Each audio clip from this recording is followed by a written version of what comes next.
Of course, this weekend, our First Warning weather team will tell you stories of survival in our weather special, Surviving the Storm.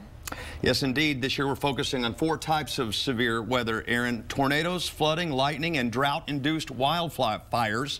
With our drought lingering on, these fires are becoming a greater threat, as we saw in 2011 with that fire in Bastrop. As our Natalie Stoll explains, folks in Bastrop County continue to fight and recover.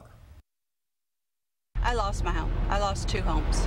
Janice Butler remembers 2011's Labor Day weekend well. We were in Waco and our phone started blowing up, basically.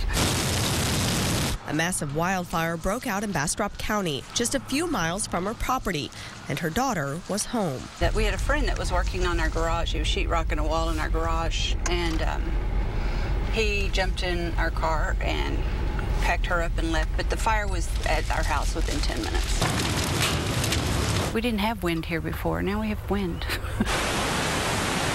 Coming back was heartbreaking. Nothing was left. You were out here with all this devastation, pilfering for anything that you could find that was, reminded you of yourself and your family, and it was hot. It was windy, and all that was blowing on you was ash. But Janice says she's a lucky one. With enough insurance and support, they rebuilt and moved in last October.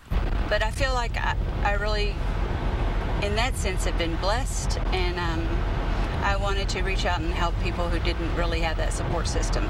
They didn't have the insurance. They might not have had the family, the friends, just the resources that, we didn't really know that we had them, but they were there. Now her work is helping others through the Bastrop County Long-Term Recovery Team. The group builds houses for those who can't afford to.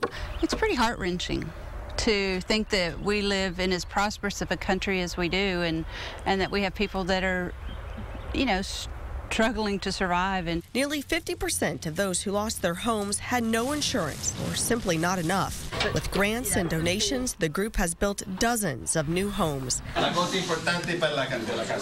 Flores family recently moved into number 50. Thank you. We're very thankful with everyone involved in helping us build this new house. It's just so wonderful to see the joy in their faces when they actually have a house. Sometimes it's better than what they had, but most of the time it's not. And there's still work to do. There's still need. Like here, a man lives on his property not far from Janice in a shipping container. That he's living pretty primitively. He's got plastic hanging on the side. So the plan is to continue the recovery, one home and one life at a time. And tornadoes, floods, and lightning, more survival tips and survival stories. Saturday night at 6:30.